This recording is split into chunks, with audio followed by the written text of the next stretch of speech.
Are we talking? All right. You know, I have content for you for the next 200 years. Inspiration and content for you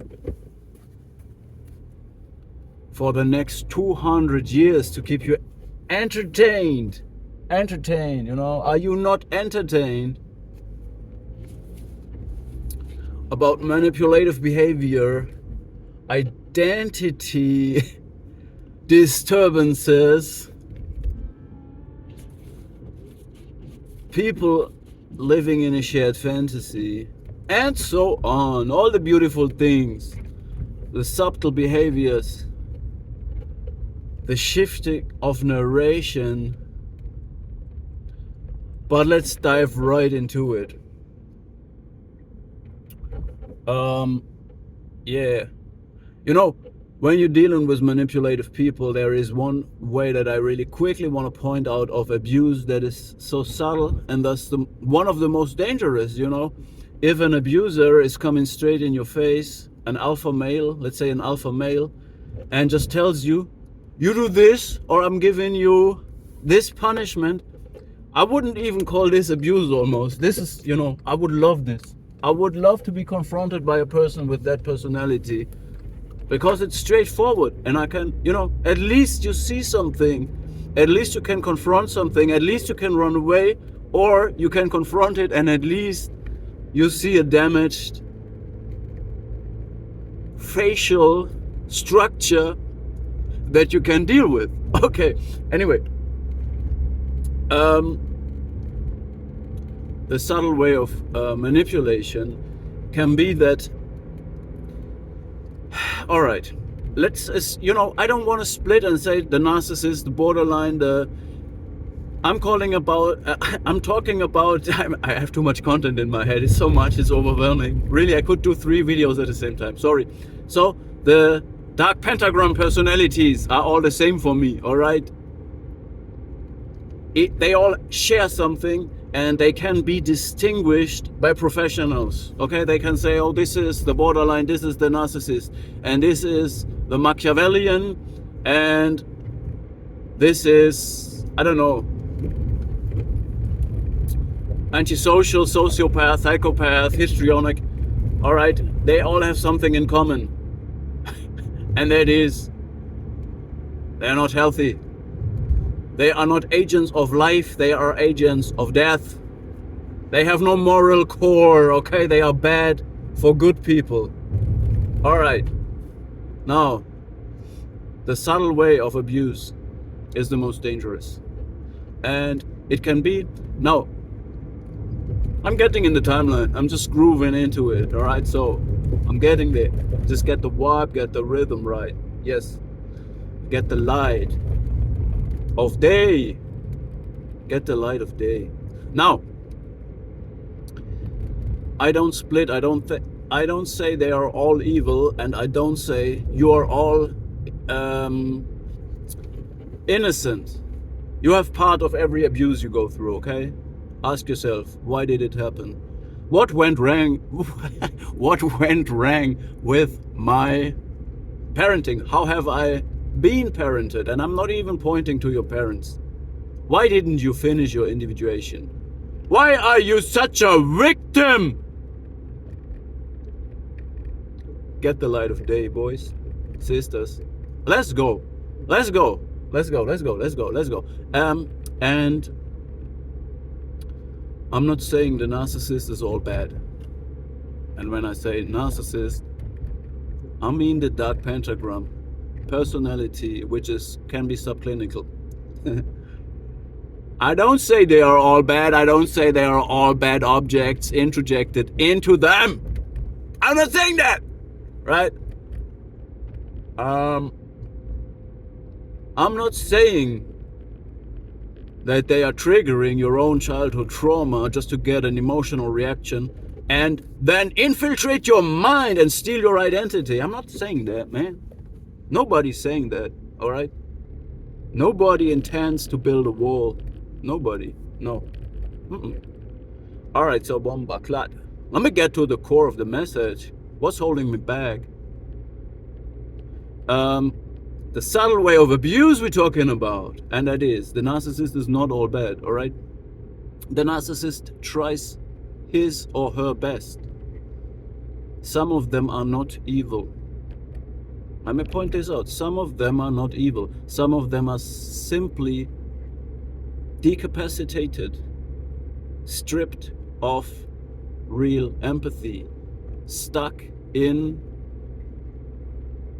a traumatic condition, having no emotional intelligence, not knowing what is love, what is my identity core, all right? I have a schizoid core, I'm empty inside, I need to mimic. I need to be verified. I need to be fucked because I am a somatic narcissist, all right? I can't do otherwise. I stimulate myself if I don't get stimulation from another person. And if another person is around me that is 100% codependent, I have to infiltrate their personal space. I'm a somatic narcissist. I just want you to understand this. They do their best, but they can't do different than that. It does not mean they are all evil. Evilness for me is the sadistic side. It means that people enjoy doing bad things. It also means they don't only have to win, because I don't have any problem with people who want to win and struggle hard for it. I love these people. I have a problem with people who need to humiliate others, and winning for them means not only to have their human needs met, but also to put others into the desperation that they initially felt. All right? This is the idea, the insane idea of identity theft. Switch. It means the sadistic side, now I'm talking about the evil side, is that people coming from a place of intense suffering and self-doubt, self-hate, suicidal thoughts, inferiority complex, and they then meet a person that is genuinely, oh, I like how you can pronounce genuinely, somebody help me, genuinely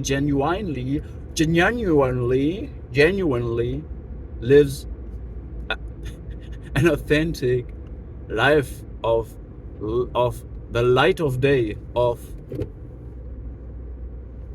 I'm not explaining to you what it means, and then they need to put this person in the same deprivated, eroded, broken state of feeling, just to regain their false self of superiority over them. I just have some problems to pronounce things correctly today. I don't like it.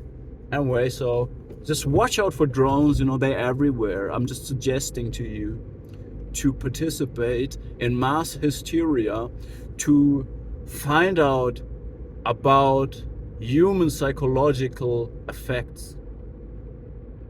So, anyway, we wanted to talk about the subtle way of manipulation of the not so evil narcissist that is not sadistic, that it just has a normal narcissistic injury because you confronted them a little bit too much with reality, you made some healthy boundaries for you, and now the narcissist is deeply hurt and needs to win over you. Okay, just a regular narcissist next door, just your intimate partner, just your husband or wife, all right? They are not that evil.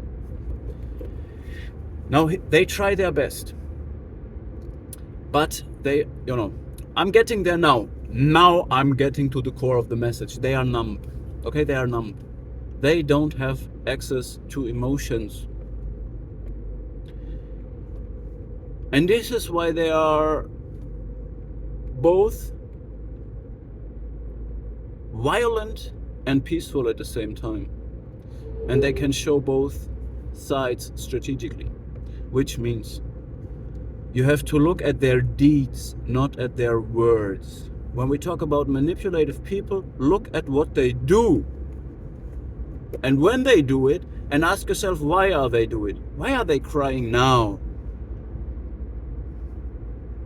Why are they saying what they are saying? And even more, why are they the way they are? They always present a strategic side of them. One day they might be completely indifferent about everything. They don't let it, they project a kind of psychopathic boldness. They are numb. They show the numbness. They are dead. Dead mothers, dead children, broken children. And another day they will show a fake emotional side. Whatever, ask yourself, why are they doing it? What kind of picture do they want to evoke? They are not about identity core, they are about creating an impression of who they are in you. All right? So, now they are numb.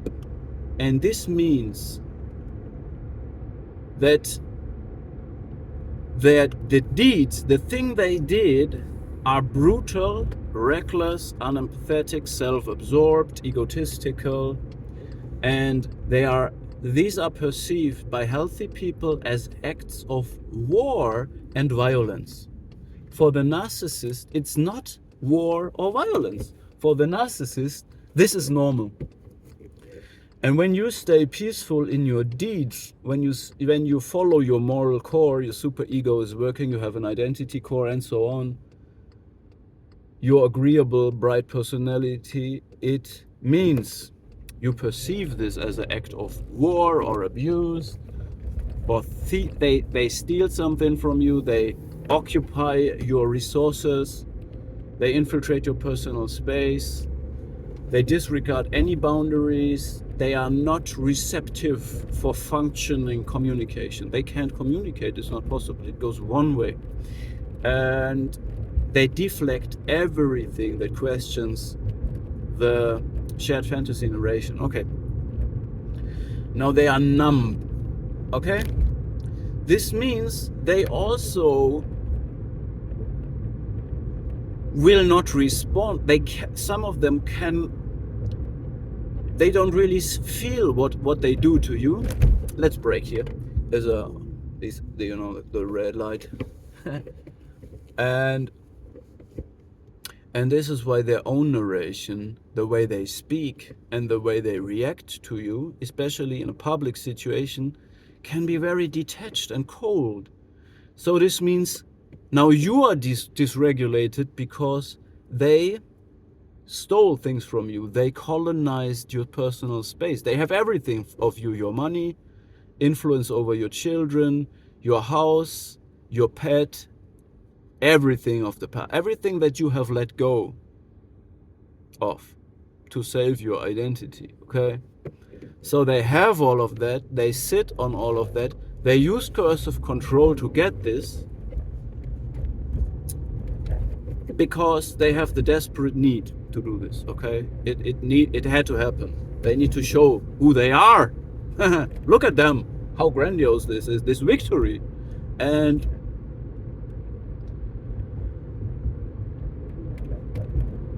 now you are emotionally influenced by that because you think like, all right, I did that to save myself. I know I made mistakes, but now if I'm forced to talk to these people, I want to go no contact. But if we're talking, all right, I'm emotionally influenced by that. And this can lead you to a narration of confrontation, of accusation, of confronting this deflective spirit, this shared fantastic, schizoid absence of personality core, with some reality, with some human reaction.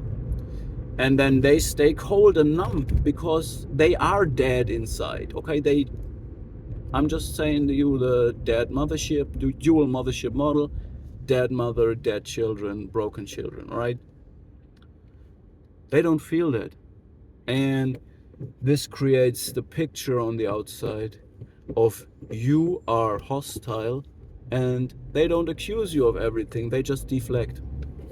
They just they are used to get through by playing dead, and they don't play dead, they are truly dead, and wait it out.